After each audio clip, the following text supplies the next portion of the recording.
दिल्ली में जंग का ऐलान हो चुका है, असल लड़ाई अब शुरू हुई है, क्योंकि चेहरे सामने आ गए। अरविंद केजरीवाल और उनकी पार्टी का कहना था कि हमारे पास अरविंद केजरीवाल है, बीजेपी के पास कौन है?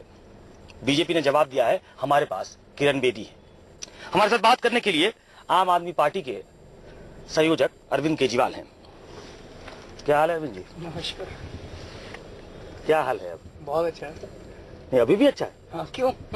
नहीं, अब तो जो सबसे बड़ा आपका प्लान था कि भाई उनके पास कौन है, मोदी तो पीएम बनेंगे नहीं, पीएम तो सीएम बनेंगे नहीं, तो उन्होंने जवाब दे दिया आपको। आप उन पे भ्रष्टाचार का आरोप लगा नहीं सकते, आप उनकी एफिशिएंसी पे भी सीधा सीधा सवाल उठाएंगे, मुझे शक है इसमें। तो फिर क्या बचा? फिर तो गड़बड़ है मामला। नहीं, गड़बड़ नहीं है। मुद्दों की बात करते हैं, इश्यूज की बात करते हैं। दो चीजें हैं, एक तो दिल्ली की जनता 49 दिन की सरकार देख चुकी है, आम आदमी पार्टी ने जो दी थी। 49 दिन के अंदर आम आदमी पार्टी ने रिश्वतखोरी बंद की थी, दिल्ली में महंगाई कम की थी, लोग देख चुके हैं और याद कर रहे हैं उसको। पूरी दिल्ली के अंदर लोग कह रहे हैं जी वो 49 दिन वापस चाहिए। उसके मुकाबले दिल्ली के अंदर पिछले 7 महीने से भारतीय जनता पार्टी की सरकार देखी लोगों ने, और इन 7 महीनों में लोगों को कुछ नहीं मिला। लोग कह रहे हैं जी रिश्वतखोरी भी वैसे ही हो गई, दुगने हो गए रिश्वत के रेट, महंगाई भी दुगनी हो गई, हर चीज के अंदर उन्होंने। नहीं, कौन लोग कह रहे हैं? आप जनता, आम जनता के अंदर घूमता। आप तो ऐसे कह रहे हैं जैसे नरेंद्र मोदी का असर ही नहीं, कोई फैक्टर ही नहीं। मैं तो जनता के बीच में घूमता रहता हूँ ना सर, सारा दिन। जनता ये कह रही है कि हमें वो 49 दिन वापस चाहिए, वो आम आदमी पार्टी दे। जनता में नाराजगी थी कि इस्तीफा क्यों दिया। जनता कहती है अरविंद जी वो 49 दिन वापस चाहिए, लेकिन इस बार वादा माफ कर दिया जनता ने आपको। वादा करके जाओ, दोबारा इस्तीफा नहीं दो। तो माफ कर दिया आपको, जनता ने माफ कर दिया। बिल्कुल। और 49 दिन उनको वापस चाहिए, उनको नरेंद्र मोदी नहीं चाहिए।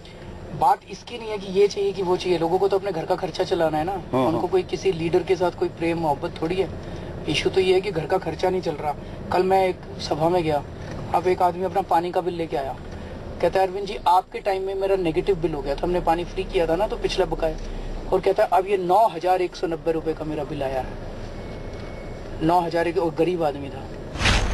नहीं आया होगा, मैं मान लेता हूँ आपकी बात, लेकिन थोड़ा तो अरविंद मतलब थोड़ा दिल से भी बात कर लीजिए। आप तो बिल्कुल पॉलिटिशियन हो गए, थोड़ा तो डर लगा होगा केजरीवाल के सामने। नहीं, मतलब किरण बेदी के वहाँ चले जाने से आपको थोड़ा तो लगा होगा कि यार ये मास्टर स्ट्रोक चल दिया बीजेपी ने, ये तो लगा होगा। देखिए, बीजेपी ने पहले 200 पॉलिटिकल मास्टर स्ट्रोक की बात तो कर लीजिए, उसमें तो दे दीजिए उनको नंबर। बीजेपी ने पहले 200 सांसदों की सेना भेजी दिल्ली में कि भी जाके सारे आम आदमी पार्टी को हरा के आओ। तो फिर आप मुझे घुमाएंगे ऐसे? सर 2 मिनट बात तो करने में दीजिए। तो वो 200 सांसद आए, उन्होंने सभाएं करने की कोशिश की। मैं देखता था एक स्टेज के ऊपर 7 सांसद बैठे हैं और सामने 25 लोगों की भीड़ है। तो वो सांसदों की सेना वापस चली गई। फिर मंत्री भेजे अपने। जब मंत्री आए तो ये मंत्री, किसी मंत्री ने कहा कि 4-4 बच्चे पैदा करो, किसी मंत्री ने कहा कि लड़कियों को मोबाइल यूज नहीं करना चाहिए, लड़कियों को जीन्स नहीं। वो मंत्रियों ने उल्टा कर दिया इनका, वो मंत्री भी वापस बुला लिए। फिर प्रधानमंत्री जी ने खुद रामलीला मैदान में आए, और उस दिन लोगों को बहुत उम्मीद थी कि प्रधानमंत्री जी बड़ी बड़ी घोषणाएं करेंगे कि 500 नए स्कूल बनाएंगे, अस्पताल बनाएंगे। वो भी नहीं हुआ। उन्होंने, थोड़ा सा मुझे बुरा लगा, ज़्यादा भाषण मुझे गालियां देने में ही कि केजरीवाल को जंगल भेज दो, केजरीवाल नक्सली है, ये वो। वहाँ से भी वो जनता नहीं आई उनकी सभा में। अब किरण बेदी जी को लाए हैं कि किरण बेदी जी उस दिल्ली बीजेपी के डूबते हुए जहाज को थोड़ा सा निकालेंगे। जनता का तो नहीं लग रहा कि अभी 15 दिन पहले एक चेहरा अगर आर्टिफिशियली हेलीकॉप्टर से उतारा है तो वो दिल्ली बीजेपी को। नहीं, थोड़ा पहले अगर ले आते तो आप ये मानेंगे कि किरण बेदी अगर थोड़ा पहले आती तो बेहतर होता। बीजेपी ने डिले कर दिया, अपनी इसमें डिले कर दिया, ये कहेंगे? तो वो थ्योरेटिकल क्वेश्चन है। तो अब तो आप मान रहे हैं ना कि इसका असर नहीं होगा। नहीं, मैं क्यों पहले लाते नहीं, तो आपने कहा कि अभी इतनी जल्दी तो नहीं कुछ हो सकता, मतलब पहले आती तो हो सकता। नहीं हो सकता ना, ये आप कह रहे हैं, मैं नहीं। पहले लाते तो पहले देखते क्या होता है सर इसका। नहीं, लेकिन जैसे चूंकि अभी उन्होंने ज्वाइन किया है और ऐसा लग रहा है कि मतलब वो अब सीएम की कैंडिडेट हो गई है। वो जैसे भाषण दे रही हैं, ऐसा लग रहा है कि वो सीएम बन गई हैं, वुड बी सीएम है। वो मतलब ऐसा नहीं लग रहा कि वो कैंडिडेट हो गई है। वो कल उन्होंने कहा कि... तो आपको बुरा लगा? नहीं, मेरे को क्यों बुरा लगा, अच्छा है। नहीं, तो ऐसे में आपको लग नहीं रहा है कि देखिए आप दोनों का बैकग्राउंड एक जैसा है, आप दोनों ब्यूरोक्रेसी में थे, वो सुपर कॉप थी, आप टेक्नोक्रेट थे, बाद में नौकरशाही में आ गए, आप दोनों मूवमेंट से निकले, आप दोनों ने भ्रष्टाचार के खिलाफ आवाज उठाई, आप दोनों अन्ना के साथ चले, अब दोनों पॉलिटिक्स में आ गए। बड़ी अच्छी बात है। मैं ये कहना चाहता हूँ कि किरण जी को देखिए, पार्टी जो होती है वो व्हीकल होती है, वो व्हीकल जरूरी होता है, व्हीकल साफ सुथरा होना चाहिए। अब किरण जी को अपनी पार्टी के अंदर ये मुद्दे उठाने चाहिए कि भाई क्या हर औरत को 4-4 बच्चे पैदा करने चाहिए, ये क्लैरिफाई करें अपना स्टैंड। किरण जी ये क्लैरिफाई करें स्टैंड की निहाल चंद जैसे व्यक्ति जिसके ऊपर बलात्कार के आरोप हैं उसको कैबिनेट में रहना चाहिए। किरण जी अब अंदर गई हैं बीजेपी की, ये बड़ा स्वागत योग्य है। अब उनको पहले बीजेपी की भी सफाई करनी चाहिए और उसके वो आवाज उठाने वाली औरत है, निर्भीक औरत है। हम ये कहेंगे कि उनको संजीव चतुर्वेदी जी को हटाया, उनको कहना चाहिए भी वापस लाओ इनको। उन्होंने निहाल चंद जैसे आदमी को रखा, उन्हें कहना चाहिए कि भैया हटाओ इसको। 80% से ज्यादा फंड बीजेपी का अननोन सोर्सेज से आता है। किरण बेदी जी पूरी जिंदगी पारदर्शिता की लड़ाई किरण बेदी जी लड़ती रही हैं, स्वागत करते हैं। अब किरण बेदी जी को बीजेपी को कहना चाहिए कि भैया पैसा बताओ कहाँ से आया। चलो नेशनल का छोड़ो, दिल्ली बीजेपी अब ईमानदारी के पैसों से चुनाव लड़ेगी और सारे लिस्ट ऑफ डोनर्स वेबसाइट पे डालेगी। ऐसा किरण बेदी जी को आप जो सजेस्ट कर रहे हैं, सजेशन जो आपका है, किरण बेदी जी को इसकी आवाज उठानी चाहिए। ये बहुत जरूरी है सर। नहीं, जनता का भरोसा बनेगा। बिल्कुल सही कर, बिल्कुल आप जनता सोचेगी ये अनसॉलिसिटेड एडवाइस जो आप दे रहे हैं किरण बेदी को, तो वो मान लेंगे? आपको लगता है कि मानेंगे आपकी बात? आप अपने क्वेश्चन में पूछिएगा उनसे ये सब कि भाई इस पे क्या आप आवाज उठाएंगी। नहीं उठाएंगी तो इसका मतलब तो किरण बेदी जी अंदर जाके बीजेपी करण हो गया उनका भी। बीजेपी जिन जिन चीजों तो उठाएंगे, आपको लगता है कि उठाएंगी वो? अगर नहीं उठाती हैं तो जनता यही सोचेगी जी ये तो बीजेपी का। नहीं, आपका इनर कॉन्सेंस क्या कहता है? बहुत दिन साथ काम किया आप। मुझे नहीं पता, उनको करना चाहिए। वो सशक्त, वो स्ट्रांग औरत है और अपनी स्ट्रांगनेस की, स्ट्रेंथ की वजह से फेमस हुई। तो बीजेपी के अंदर वो कितनी सफाई करती, अगर बीजेपी को साफ कर दिया तब वो गुड गवर्नेंस दे सकती हैं। नहीं तो बीजेपी अपनी पार्टी को ही साफ नहीं कर पाएंगी तो क्या गुड गवर्नेंस? तो बहुत कम समय ना, इतना सारे सवाल जो आपने किए। अब वो बाहर, अब वो चुनाव लड़ लेंगी, चुनाव लड़ने के बाद आवाज उठाएंगी आराम से। यही कहें कि चुनाव लड़ने के बाद मैं कुछ चीजें करूंगी, जनता का विश्वास हो जाएगा। तो आपका समर्थन होगा उनको? चुनाव लड़ने के बाद मैं बीजेपी की सारे डोनर्स की लिस्ट वेबसाइट पे डलवाऊंगी। वो कह दें कि चुनाव लड़ने के बाद मैं दिल्ली में निहाल चंद जी को, मोदी जी से बात करूंगी, इनको पार्टी से निकलवाऊंगी। मैं चुनाव लड़ने के बाद ये स्टेटमेंट दिलवाऊंगी मोदी जी से कि भाई लड़कियों को जीन्स पहनने से रोका ना जाए। एक औरत को 4-4 बच्चे नहीं, 1 या 2 बच्चे, हम 2 हमारे 2 का नारा होता था, वो कहाँ गया? ये कह रहे अब 4-4 बच्चे। देश की जनसंख्या कहाँ जाएगी इसकी वजह से? वो कहे कि मैं इसके खिलाफ नहीं। बीजेपी ने उसको सेकंड नहीं किया, तो वीएचपी के किसी ने डिमांड किया या एक एमपी ने किया, और बीजेपी ने उसको सेकंड नहीं किया। बड़ी अच्छी सेटिंग है सर। एक ये बोलता है, वो दूसरा वो बोलता है, तीसरा ये बोलता है, फिर वो कहते हैं नहीं ये हमारा। ये सारी दुनिया को कंफ्यूज कर दो, अपना एजेंडा भी आगे करते हैं और फिर कहते हैं नहीं हमने सेकंड नहीं किया। जनता देख रही है कि आपने कहा कि चुनाव के पहले कहते थे विकास करेंगे, विकास करेंगे, विकास करेंगे। अब चुनाव के बाद क्या कह रहे हैं ये लोग? विकास नहीं करेंगे, धर्म परिवर्तन करेंगे। विकास नहीं करेंगे, नथुराम गोडसे के मंदिर बनाएंगे। विकास नहीं करेंगे, लड़कियों को जीन्स नहीं पहनने देंगे। एजेंडा ये है। नहीं, बीजेपी कह रही है कि दरअसल में केजरीवाल जी लोगों को भटका रहे हैं कि किसी फ्रिंज एलिमेंट ने अगर ये बात कह दी तो उसको मुद्दा क्यों बनाते? भाई मोदी ने तो ये बात कही नहीं, अमित शाह ने ये बात कही नहीं, बीजेपी की किसी बड़े नेता ने ये बात कही नहीं, किसी एक आदमी ने, बड़ी पार्टी है, किसी एक आदमी ने बोला है सर। या तो बीजेपी खंडन करे, हम इसके खिलाफ हैं। खंडन भी तो नहीं किया तो ना, किया ना, नहीं किया, नोटिस दे दिया। आप क्या चाहते हैं? आप नोटिस भी फर्जी निकला, नोटिस नहीं मिला। वो अगले दिन अखबारों में खबर निकली कि वो नोटिस नहीं मिला। नहीं, नोटिस मिला। मैं कह सकता हूँ कि नोटिस मिला। आप बीजेपी की तरफ से कह रहे हैं? हाँ, मैं कह रहा हूँ क्योंकि मुझे जानकारी है इस बात की। मुझे जानकारी है कि नोटिस दिया गया है। तो आप दरअसल खट्टर साहब तो इनके सीनियर आदमी। हाँ, खट्टर साहब सीनियर आदमी, वो ऑफिशियल स्टेटमेंट है ना उनका। तो हाँ, वो कह रहे हैं लड़कियों को जीन्स नहीं पहननी चाहिए। तो इसका जवाब किरण बेदी को देना चाहिए। हाँ, ये बात ठीक। हाँ, ये बात। मोबाइल फोन यूज करने चाहिए, ये लोग कहते हैं। वो तो फिर ये तो आप उनसे तो पूछो। किरण बेदी जी को ये आवाज नहीं उठाई, किरण बेदी जी अगर इन सब चीजों के खिलाफ, कि भाई पॉलिटिकल फंडिंग तो अब ऑफिशियल है, इलेक्शन कमीशन से निकली है। 80% पॉलिटिकल फंडिंग जो है बीजेपी की, वो बताते हैं अननोन सोर्सेज से। ऑफिशियल स्टेटमेंट है इसी का। उसके ऊपर तो किरण जी को कहना चाहिए भाई बताओ कहाँ से आया तुम्हारा पैसा। तो किरण जी को इसलिए कहना चाहिए क्योंकि स्ट्रांग महिला है। स्ट्रांग महिला है तो स्ट्रांग महिला आवाज नहीं उठाएंगी तो फिर लोगों को लगेगा ये मुख्यमंत्री बनने के लिए कॉम्प्रोमाइज करती जा रही है। मुख्यमंत्री बनने के लिए आई है, ये गड़बड़ लगेगी उनको। मतलब आप सीधे सीधे ये नहीं कहना चाहते हैं कि वो मुख्यमंत्री बनने के लिए बीजेपी में चली गई? नहीं, आप घुमा फिरा के कहना चाहते हैं? मैं ये नहीं कह रहा, मैं केवल ये कह रहा हूँ मुद्दों के ऊपर लड़ना पड़ेगा, हम लड़ रहे हैं मुद्दों के तो वो स्ट्रांग महिला जो है अरविंद, वो आपको स्ट्रांग कॉन्टेस्ट तो देंगी, अब ये तो मान लीजिए आप। अच्छी बात है, राजनीति में कॉन्टेस्ट स्ट्रांग होना चाहिए। अभी तक एक तरफा लड़ाई थी और अभी भी मुझे लगता है एक तरफा ही है। मतलब जब 200 एमपीज की सेना कुछ नहीं कर पाई, फिर मंत्री कुछ नहीं कर पाए, फिर आज पता है सारी जनता में मैसेज क्या है? बीजेपी बौखला गई है, बीजेपी डर गई है। तो बीजेपी एक अच्छी महिला, एक अच्छी भली महिला को, स्ट्रांग महिला को लेके आई। मना कब कर रहा हूँ, पर क्या बीजेपी तो के बौखलाहट टूटे थोड़ी। हुए जहाज को किरण बेदी जी कितना रोक पाएंगी?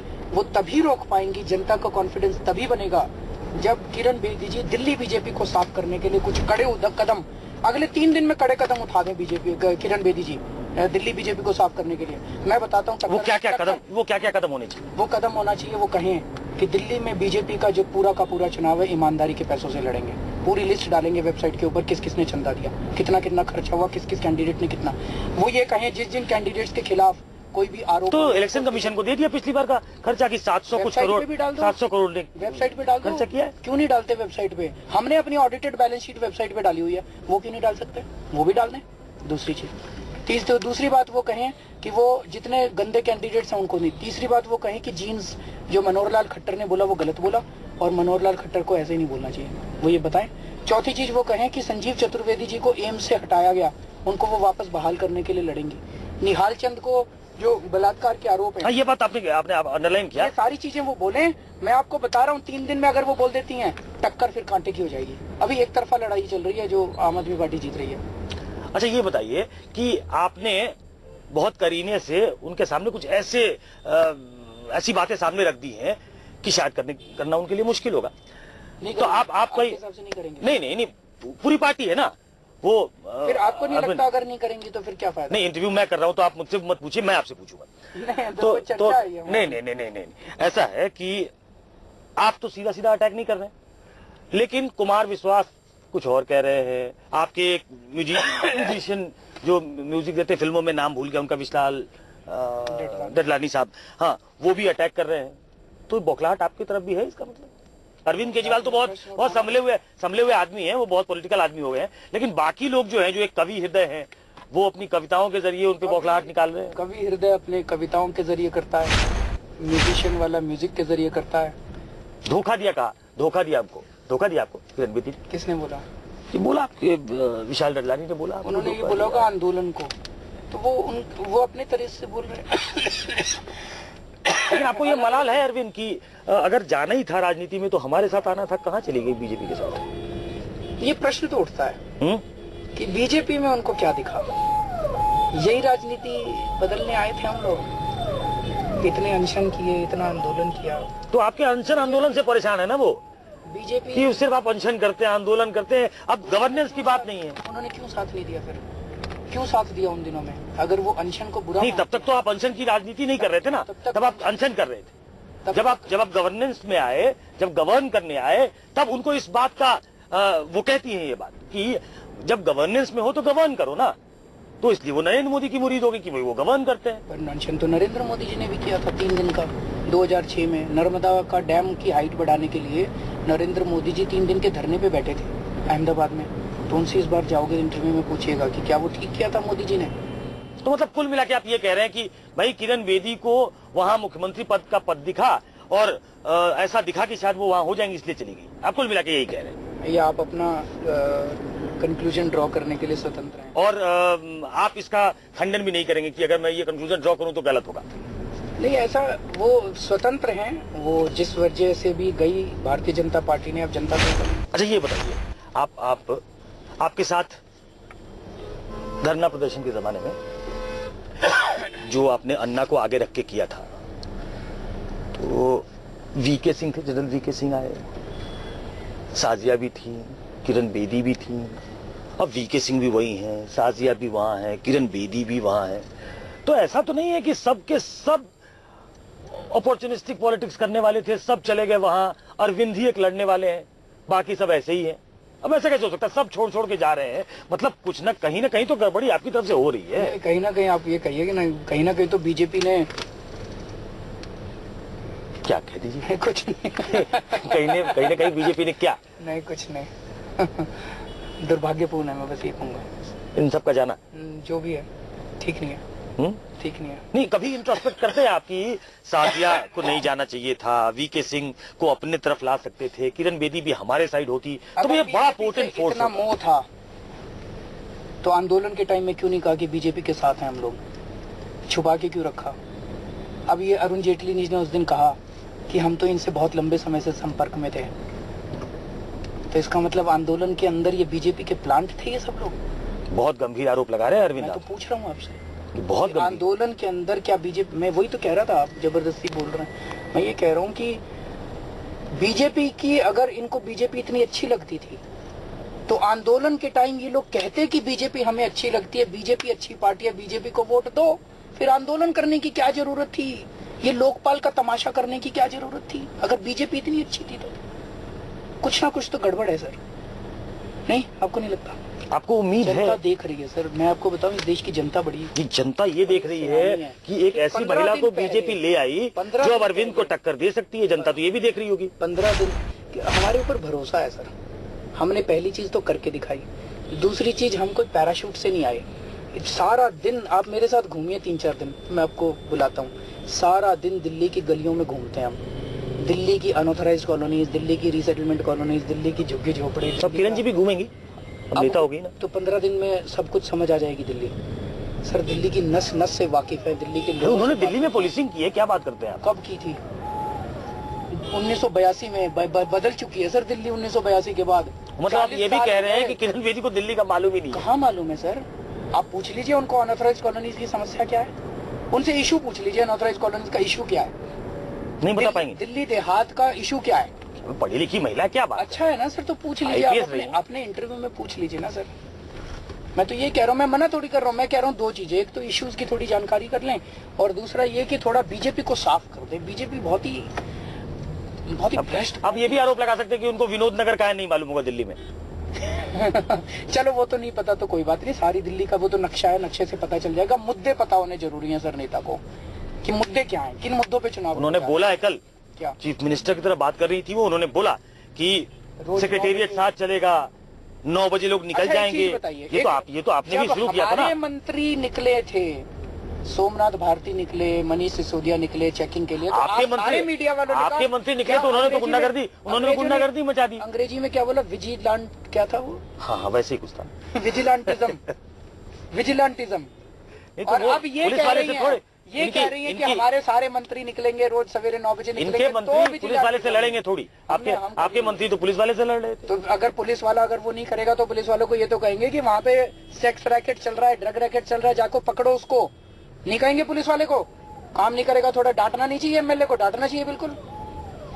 आपके राज में छूट होगी इसकी आगे भी? छूट की क्या बात है? अगर मान लीजिए कोई गड़बड़ कर रहा है, जो आपने कहा सोमनाथ भारती ने रेड किया, बिल्कुल रेड नहीं किया। फुटेज है, 4 चैनल वालों के पास फुटेज है, हमने सारी फुटेज देखी है, यूट्यूब पे डाली हुई है हमने फुटेज, आप देखिए। गिड़गिड़ा रहा है पहले वो कि भैया वहाँ पे सेक्स रैकेट, ड्रग रैकेट चल रहा है, इस गाड़ी के अंदर ड्रग्स। चलिए उस पर तो बहुत डिबेट हो चुकी है। आखिरी सवाल पूछता हूँ, अगर मान लीजिए कि किरण जी आरपी के खिलाफ लड़ने आ गई, तब क्या होगा? नई दिल्ली की जनता तय करेगी कौन चाहिए। क्या तय करेगी? आप तो नई दिल्ली के विधायक हैं। लड़ाई मेरी नहीं है, केजरीवाल इम्पोर्टेंट नहीं है। मेरे को कई लोग पूछते हैं, ये तो पिछले 2-3 साल से मैं सुन रहा हूँ, केजरीवाल इम्पोर्टेंट नहीं है, आम आदमी इम्पोर्टेंट है, आम आदमी लड़ेगा। केजरीवाल की क्या औकात है? कुछ भी नहीं है, आम जनता की वक्त होनी चाहिए, ये तो मैं सुन रहा हूँ। लेकिन आप अब विधायक हैं, विधायक थे, फिर विधायक बनेंगे तभी तो मुख्यमंत्री बनेंगे। किस वजह से था? जनता की वजह से। हाँ, जनता की वजह से। जो भी विधायक बनता है, जो भी विधायक बनता है जनता की वजह से ही बनता है। तो आपको लगता है कि उनको आपके खिलाफ ही लड़ाया जाएगा, उतारा जाएगा, या वो कहीं बीजेपी वाले तय करेंगे? और उतर गई तो आपको कुछ है? अच्छी बात है। आपने ठीक एक सभा में कहा था कि मैं बनिया आदमी हूँ, हाँ मुझे मालूम है कैसे करना है। आप सही में बनिया आदमी हैं, क्योंकि मुझे लगता है कि वो तो एक राजनीतिक स्टेटमेंट भी था कि बनिया जो ट्रेडिशनल वोटर बीजेपी का है आप खींचना चाहते थे अपनी तरफ, लेकिन ये काम आप बखूबी कर लेते हैं कि इसके लिए पैसे खर्च न करना पड़े और ऐसे ही एडवर्टीजमेंट हो जाए। हम नहीं, पैसे तो खूब आ रहे हैं आपके पास, तो चित्र साफ हो गया है। इसलिए ये लड़ाई दिलचस्प हो गई है, क्योंकि किरण बेदी के आने से कम इतना तो हुआ है कि एक चेहरा अरविंद केजरीवाल के सामने है, और अब शायद मुद्दों की बात ज्यादा हो, किसके दावे में कितना दम होगा ये हम देखेंगे, ट्रैक करेंगे, फिर से एक बार अरविंद केजरीवाल से बात करने की कोशिश भी करेंगे। फिलहाल के लिए शुक्रिया।